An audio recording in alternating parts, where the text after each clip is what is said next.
Welcome to the Higher Ed Demand Gen podcast, helping higher education marketing leaders share knowledge about learning, strategies, and tactics that are relevant today. See what you can learn today by listening to one of our episodes. Hello, everyone. Welcome to the Higher Ed Demand Gen podcast, hosted by Concept 3D. If you like our content, please follow and subscribe to us on your podcast platforms. As always, I'm Shiro Hattori, your host today, and I'm very excited to talk about increasing applications and breaking silos across campus partnerships. For the conversation, I'm very thrilled to speak with the Senior Director of Marketing at Muhlenberg College, Shane Baglini. Welcome to the show. Hey, Shiro. Thanks for having me. Awesome. And I do ask all of my guests this to start as an icebreaker. Tell us what you love about higher ed, Shane. Yeah, it's a great question. It depends on the day, to be honest with you. Today, I think I'm most appreciative of the community of higher ed, especially higher ed marketing. And I'm saying that because I've had this morning I've had two board meetings with a bunch of higher ed colleagues from around the industry. It's good to connect with people and, in the new year and kind of regroup and commiserate a little bit. And now I'm happy to be on with you and another great colleague. So I would say I'm happy. The thing I value most in the present moment is the community of higher ed. Yeah, likewise. I feel the same way. I'm trying to find some guests for a future presentation, and I just messaged a ton of people that have been on the podcast yesterday, and everyone got back to me with their opinion. So I feel very grateful to have this network. So I completely agree. Well, you know what? Let's jump in, Shane. Can you tell us a little bit about your background and your current role, as well as a separate project that you're working on, which is the Breaking Silos podcast? Sure. Yeah, I'd love to. Interestingly, I probably have a background like most. It's not a straight line to higher ed. I started my career working in the sports industry. So I worked in college athletics, professional sports, Olympic sports, business development for sports properties. And, it was at one point probably the thing I thought I was going to do forever. I loved it. But as those nights and weekends and 80-hour work weeks that come with sports and sporting events wore on, I started to get run down pretty quickly. And so I was lucky enough to find my way into higher ed. I've been in higher ed for going on 9 years now. It'll be 9 years this January.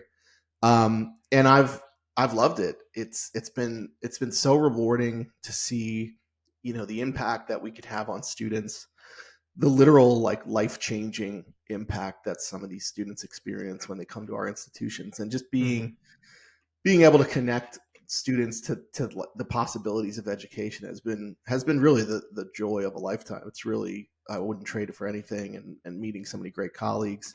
And so now at Muhlenberg, I am the Senior Director of Marketing, as you said, and I'm overseeing a lot. I'm overseeing our social and digital presence. I'm overseeing graduate and continuing ed marketing, so adult degree completion.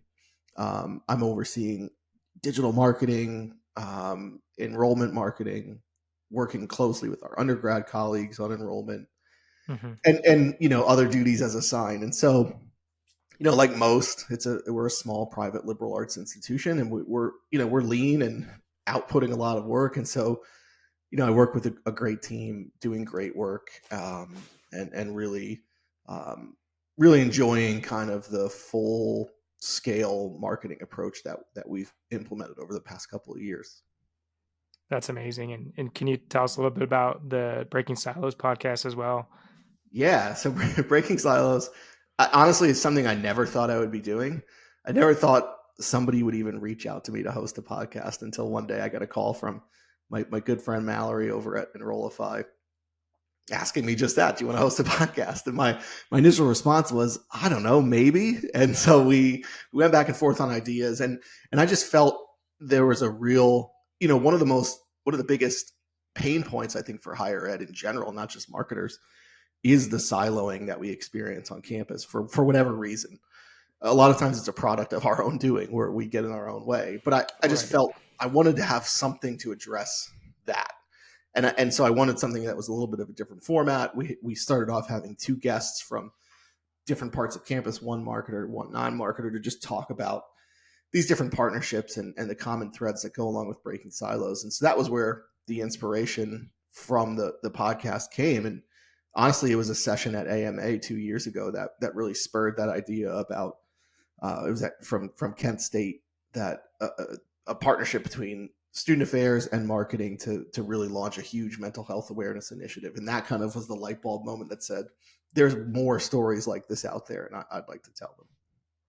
Yeah, that's fantastic. I think it's very common for marketing in general in any industry to feel siloed off a little bit, especially when the industry is led by a sales organization. But I think the siloing of marketing departments across its own company, across different marketing functions, is a very unique one to higher ed, just because the sheer size of how big these organizations are. I mean, even at a smaller school like yours or other regional schools, like, it's still, when you look at any other industry, it would be an enterprise size company. And so, yeah, I think it's a very unique problem with opportunity to solve in higher ed. Yeah, definitely. And you're right. I mean, some schools, larger schools, are siloed by necessity. They just can't be centralized. Mm-hmm. So it's really, that's what I mean by kind of it's our own doing. Like, we have to work really hard to break those silos, and we can't fall back on the Mm-hmm. excuse of siloization, because it's just a necessity. Especially these large land grant type universities, you can't possibly centralize everybody. So you have to really Right. be working together very closely, and that kind of starts from the top down. Yep. Yeah, I like that point. I think in our conversation, I came to realization breaking silos doesn't equal centralization. We want to Yep. make that very clear, because if you're a really, really large organization, some centralization is not probably the right answer. And so we want to make that very firm statement that does not equal centralization. I like that point, but we'll get more into that later. Well, let's talk about a little bit about how you've been able to really work on the application rate and increasing that and pinpointing in the funnel where people were getting stuck. So I'll pass things over to you. Yeah. So a couple years ago, 2 years ago now, when I was solely overseeing graduate and continuing ed at Muhlenberg, we essentially didn't have an enrollment management function. We were kind of a mini college within the college. We had a vice president, we had deans, we had financial aid, we had student accounts and billing and all of that kind of stuff, all those student service aspects, but we didn't have a full-time, only focused on enrollment management function. It was our advisors were doing it, our deans were doing it. So to that end, we were looking at tools and platforms that would help us kind of make up for that. And we were doing a lot with automation. We ended up implementing Element 451 as a CRM after a pretty lengthy RFP process. And the reason we did that is because at the time, they were just kind of starting out on the AI track. And so they offered us a really nice balance of all the admissions functions that we needed, coupled with all of the marketing functions that I needed to be effective in what we were trying to do. We were very digital marketing, lead gen focused operation, and really kind of building out robust, complex digital marketing strategies. And so I needed a way to move people through the funnel that didn't require a ton of manpower, for lack of a better term. And so with that, you can only do so much with automation. We were talking just before we hit record here that there still has to be a human element of enrolling students and moving them through the funnel. Mm-hmm. And we were finding that our bread and butter was, once students got connected to an advisor or a dean or a representative from Muhlenberg's graduate and continuing ed area, the likelihood of them enrolling went up significantly. And that's really our calling card. The personalized touch that we give the students is the differentiator for us. So I needed a way to make that happen easier and to make that happen sooner. And so that's where the CRM came in. One of the reasons we chose the CRM is because out of the box, I suddenly had, with a couple of clicks of a button, full funnel view of the enrollment funnel. Whereas we didn't have that before. We would have had to build it or partner with somebody to build it. And so I was able to start tracking where the holes were. And the hole for us was in the kind of the mid funnel. So we were doing really well on generating prospects, suspects, kind of top of the funnel. And then we were doing really well at, once somebody started an application, getting them to submit, getting them to deposit, and then enroll, and eventually, matriculate into an alum. The whole was app starts. So we were really struggling through no fault of our own. It's the area where we most needed the human element. And so we did things like AI chatbots and the like, and sort of made up some ground. Enrollment was steadying, but we knew that we needed the human touch. And so what we did with the data was identify that gap and really strategically sit down and say, having somebody in this position would make the most impact, not only for us, but it would allow our advisors to have higher impact conversations, and would allow students to get their questions answered more easily. And to be fair, it would also give us an enrollment management expert, because I'm not. I'm a marketer by trade who was, kind of having to do enrollment management because that was just the way we were set up. And so last summer, as of last summer, we've got that enrollment management person on board, and we saw some really good results in the fall, and hoping to see in fall of 24, and hoping to see some really good results as we move forward, and we have kind of that person on the front lines that can respond to students, especially adult students and graduate students whose needs are a lot different than undergraduate students on the traditional side of things, and often a lot more complex and complicated to handle. And so having that person that they can go to and ask a question and get the question answered is really paramount for that population. Yeah, that's great. And I remember to our prior conversation, you mentioned that you always kind of knew about this bottleneck, but having the technology implemented helped provide the actual data you needed to go back to your team, to your senior team, and be like, hey, here's the data on our bottleneck. We could do X amount better if we had another headcount in this role, a specified role. And I think that technology helped you foster that conversation with data, and then also probably do some of the outreach more at scale as well, right? Definitely, it did, and you're right. Having the number on paper made all the difference, because we knew it was there, but we didn't know to the extent, because like I said, enrollment was doing okay. We were doing okay from an enrollment standpoint, but once we saw kind of the breakdown of where people were falling out of comms flows, where they were stopping in the funnel, it really concretely drove it home to say that we have to have this discussion about how do we fill this gap in the mid funnel that we're experiencing, and how do we do it quickly, because enrollment is the name of the game at almost every school I could think of. And so maximizing enrollment requires nimble resources, and to Muhlenberg's credit and the leadership of the college, they were willing to hear that story. Yeah, that's fantastic. I think my big takeaway from this is from your story is really trying to figure out and pinpoint the bottlenecks of the student journey first, and then figure out what action you need to take next. Maybe you are having issues with top of funnel, so maybe that's the area you need to figure out more. Maybe you do need to increase conversion rates. What other advice would you give to others in regarding student journey?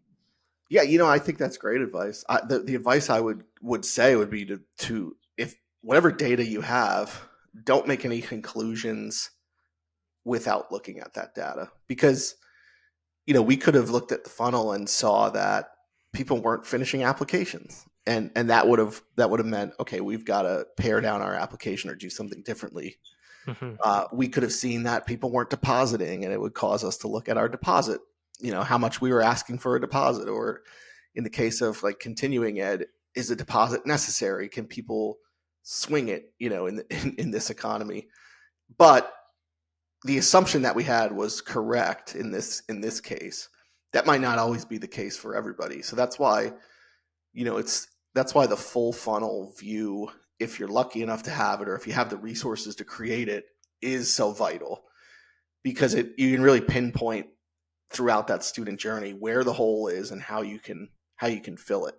So it might be easier than others, You might not be able to get the staffing, you may not be able to get the position approved, but there are other things that you can do in terms of, more emails at that stage, or having other people assigned to make phone calls and things like that if you're kind of short staffed. So my advice would be to get that full picture and don't make any decisions based on your assumptions until you've kind of in-depth reviewed that full funnel picture. That's fantastic. Thank you. I know regarding this whole project or campaign about optimizing the student journey and figuring out how to get more people to finish the application process was all tied to your strategic plan at a higher level, right? So can you tell us a little bit more about what those pillars are and how that actually translates into campaigns like you worked on before or what you're working on today? Yeah, so this has been something I've implemented or been a part of implementing at 3 institutions now. Every institution I've worked at is, how do we focus our work on the things that will impact the institution the most? Because marketing gets a lot of requests, and not every request is created equally. And so for me, having policies and procedures in place that indicate what marketing will place higher importance on is really important. But not just having it in writing, making sure that we're kind of socializing it to our colleagues, going around and having the conversations that say, here's the work that will make the most impact for the institution. That doesn't mean we can't help you in this specific instance. It just means we might have to help you in a different way. So having resources for them to kind of self-service, do their own work. But at each school, it's been different pillars. Usually enrollment, usually advancement, usually reputation. Those are kind of the 3 key pillars that I've encountered in my career. And we've gone as far as to say, when we get a project that comes in, we ask ourselves in a meeting, which of those pillars does it impact, and who is the audience that we're targeting? And that really determines the kind of level of urgency that we'll put on the project. At my previous institution, we totally revamped the way we did work with the president's office and said, we have limited resources, and if project requests are not related to, at that institution, it was enrollment, reputation, and advancement, then we've got to come up with an alternative, because we had one graphic designer and one social person and one web person. So we were stretched thin and getting a lot of requests. And so for me, I get this question pretty often, actually, when just talking to colleagues, like, how do we focus our work? Usually the easiest answer is tie it right to your strategic plan. Whatever the business initiatives are of the institution, that's the easiest way to focus your work. And that's the way that will make the most sense for your colleagues when you're trying to change up the way that they've been working. But also not then like leaving them hanging out to dry. You've got to have a solution for them in the event that you can't help. So boilerplates, templates, lock down Word documents if they need it, that they can customize a brochure, a pamphlet, or something like that. But it's really important, and this is where the breaking silos thing kind of comes into play. It's really important to, as marketers, to be building goodwill before making these kind of decisions. Whether it's a rebrand, a website redesign, or changing up the way that your team and department is working, if you haven't done the work to create relationships, and the first time that people are hearing from you is you telling them, no, I can't work on your project because we're doing something different now, it's going to be a struggle, and people are not going to take that well. So you really need to, as a marketer, kind of build those relationships early and often, and then don't stop building those relationships, because people leave, there's turnover, and you've got to build that relationship over again with the next person. And so part of being a marketer is being a politician. You've got to go around campus and have coffee and have lunch, because we're probably the department that gets the most requests from internal colleagues. Mm-hmm. No other department is getting work requests. Maybe IT. I should say IT is probably up there. But it's really important for us to have those relationships and build that goodwill, so that when stuff like this comes about, we've built trust and people believe in what we're doing and why we're doing it. No, that's great. I thought of a 30, 60, 90 for a marketing leader in higher ed or any marketer in any industry is like, yeah, becoming a politician in your first 30, 60 days That's right. is big. Yeah, I mean, you should be honestly, you should be in your office less than you are like having coffee with other people that you're Yeah, going to be working with. It's just so important to build those relationships. I couldn't agree anymore. That's fantastic. Well, I know you mentioned a little bit about breaking the silos, making these connections, becoming a politician. Um, can you tell us a little bit more about the journey of hosting, breaking silos, and maybe some key takeaways you've learned throughout the year with your guests or with speaking with your guests? Yeah, it's been a great journey. I just launched. We just dropped episode 22 a couple this week. So we're up in the 20s for episodes. It's been great. I mean, I've talked to so many people that I considered friends before, new colleagues that I now consider friends and have close relationships with. So for me, it's been really cool to build those relationships. And you run into people at conferences or whatever it might be, and you have common ground right away to build a deeper connection with them. So it's been great. It's been a lot of fun. For me, it's maybe you feel the same. It's like free professional development sometimes because like I'll get 45 minutes with one-on-one with Terry Flannery or Jamie Hunt or somebody like that, and it's like, yeah, tell me everything that you know, so I can be smarter about my job. So that's been a really nice benefit for me too. There's two biggest takeaways that I've over the past year seen. Takeaway number one, and this is probably going to be preaching to the choir for a lot of your listeners, that marketing has to be a cabinet level position. The schools that collaborate the best and function the most effectively from a marketing standpoint have a cabinet level representation of their marketing team. The schools that don't are functioning significantly less efficiently. So that's number one. And, the person that's probably articulated that the best on an episode of Breaking Silos is Terry Flannery, as you might imagine. The importance of marketing strategic kind of leadership in more places than just promoting the school and the brand of the institution.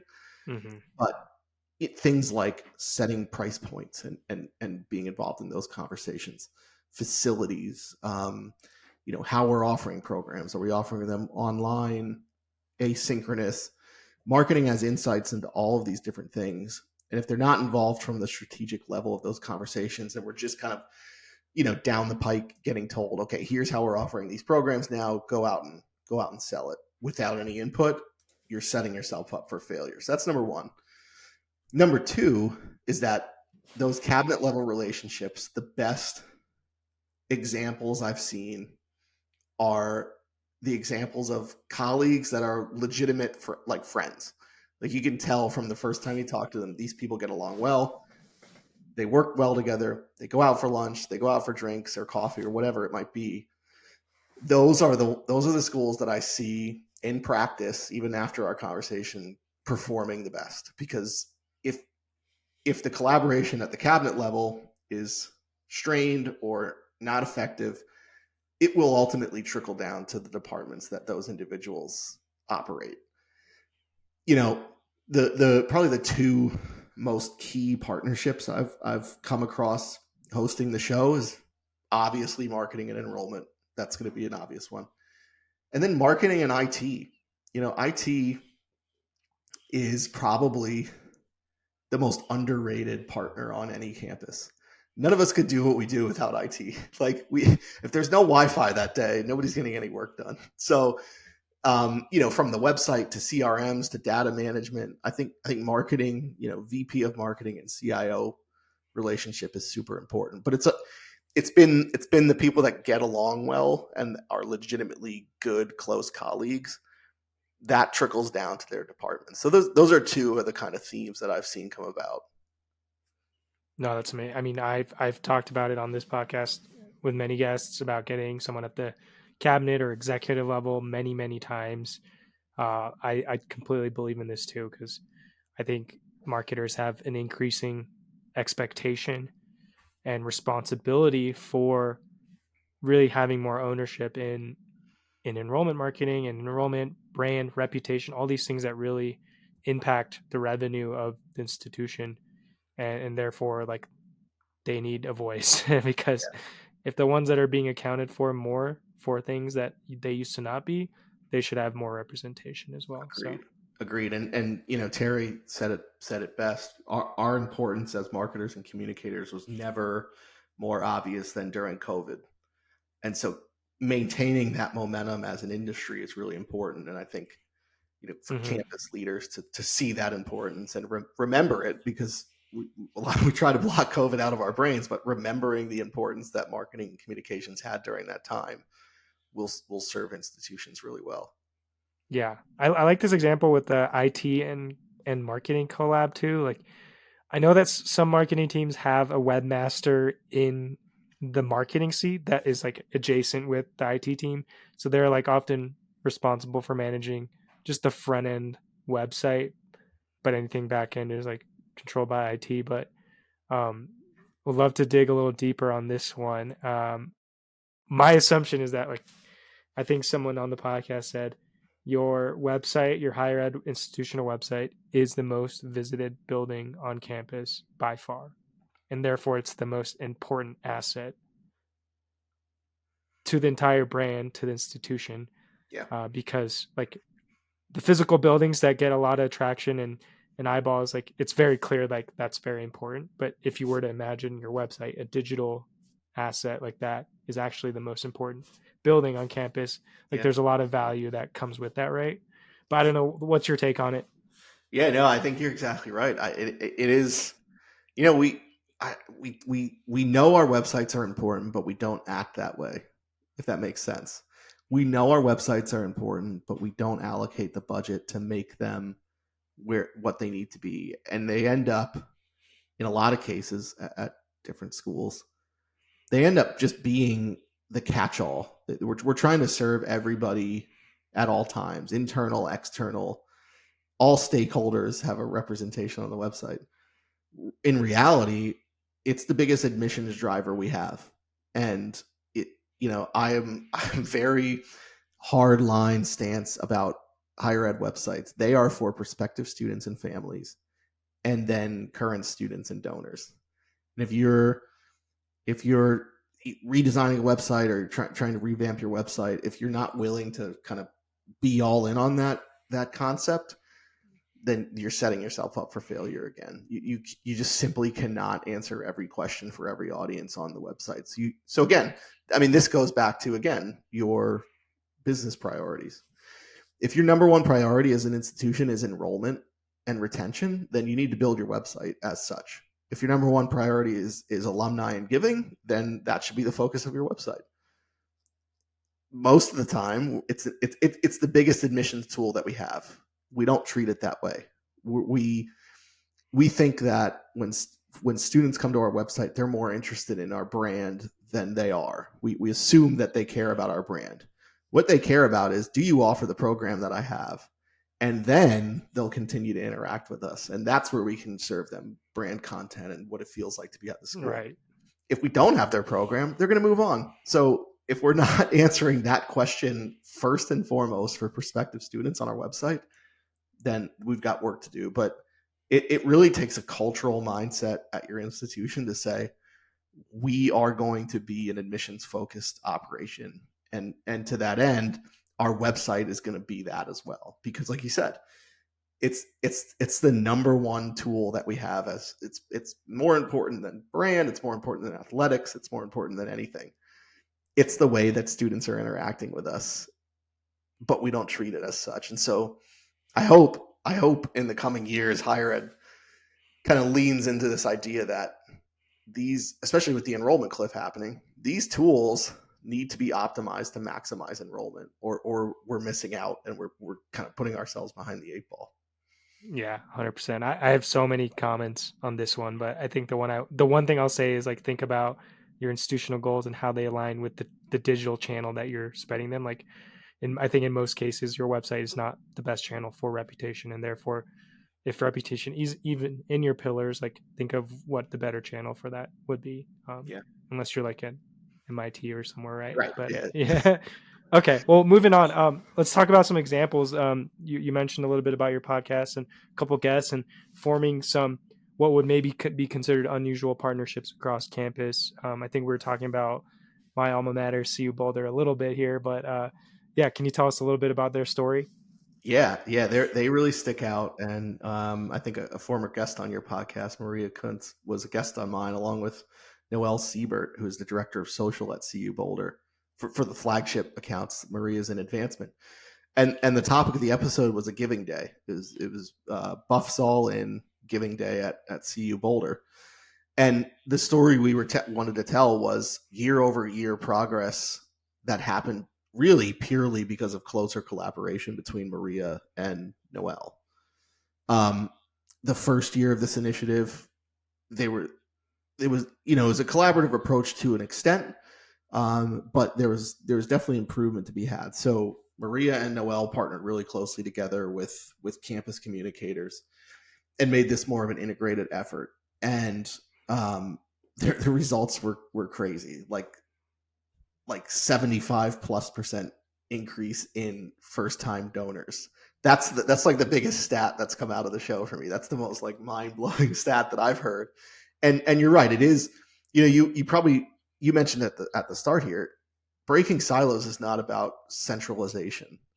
Breaking silos is about collaborating across departments. And so in this case, advancement and, kind of central Marcom social media partnering together on a giving day in which, they utilized more of the flagship channels. They got athletics more involved. They did a lot of things that increased the profile of this event, and their results were pretty astounding. The other one that jumps to mind off the top of my head is University of Rochester. In terms of like unique partnerships, this episode was about an AI task force at University of Rochester led by Brian Piper, who's their director of content strategy, and Megan Crawford, who leads marketing for University of Rochester Medicine. And so that's an interesting partnership to lead an AI task force. But I recommend people, if you're looking to kind of get AI off the ground at your institution, recommend listening to that episode, because the way Brian and Megan and University of Rochester specifically were addressing AI was just so thoughtful and so deliberate. Things like ethical considerations and having IT involved closely, having different offices around campus, but also showcasing the importance of university leadership buy-in to this type of effort. They had buy-in from the heads of both of their areas, cabinet, president, all of the things that you would think of that would lead to a good process. And it's not a surprise with knowing what I know about Brian, but if you're somebody out there listening and saying, how do I'm using AI myself, how do I get this off the ground at an institutional level, would recommend listening to that episode. Oh, that's great. And I just looked it up. It's episode 11 for anyone looking. Just search episode 11, Breaking Silos, and you'll find this episode. My big to-do from our conversation, Shane, is that I need to grab a coffee with a department at Concept 3D that I don't usually talk to. Just to have a little chit chat, just to see, what's there. Cause I think that's where a lot of these opportunities come from. So it's a great idea. You'd be surprised. Like we're embarking on a website redesign at Muhlenberg. And over the summer, my colleague and I did a bunch of listening sessions around campus, and we ended up going to people's staff meetings. But the college life, student life staff meeting encompassed everything: the religious life, athletics, advising, student life, residence life. The relationships that came out of that one meeting have been exponentially helpful for us in terms of, putting faces to names and knowing where to go to people to collaborate on certain messages going out on social or going out on the website, and make sure that, our language is correct and we're being inclusive and communicating thoughtfully and empathetically. It's just been so helpful for so many reasons other than just the website redesign. So yeah, I can't recommend it enough to just go out and have those conversations with people around campus. Well, I think that's a great spot for a wrap up here. Thank you so much, Shane, for all your insights. I'm wondering where our guests can connect with you afterwards. Yeah, you can find me on LinkedIn at Shane Baglini. You can find me on Blue Sky. That's kind of new. Blue Yep. Sky it's kind of replaced higher ed marketing Twitter, so that's been fun. But those are the two places, and you can shoot me an email, shanebaglini@muhlenberg.edu. I would love to connect. And don't forget to check out the Breaking Silos podcast as well. Yes, please do. Shane's Thanks the host. thanks for the plug. Well, thank you, Shane, so much. It's been awesome. Really enjoyed our conversation. I look forward to networking with you in the future. Yeah, likewise, Shiro. Thanks for having me.